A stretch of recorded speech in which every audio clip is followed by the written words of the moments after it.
হয়ে গেছে লটিয়া শুটকি ভুনা। আমি একটু মানে কি বলে ঝোল টোল কিছুই রাখিনি, একদম শুকনা শুকনা করে করেছি। এখন দিয়ে দিব একটু ধনেপাতা, ধনেপাতা দিয়ে নামিয়ে দিব। অনেকটা মাছ তো এই জন্য বেশ খানিকটাই দিলাম। হ্যাঁ ঠিক আছে, এই যে এবার নামিয়ে দিব এটাকে।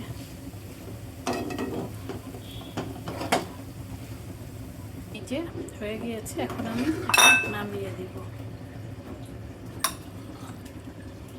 এই যে হয়ে গিয়েছে ইয়াম্মি ইয়াম্মি সুস্বাদু লইট্টা মাছ ভুনা। খুব সুন্দর লাগছে। এটা ভুনাও হতে পারে, ভর্তাও হতে পারে, দেখতে অনেকটা ভর্তার মতোই লাগছে।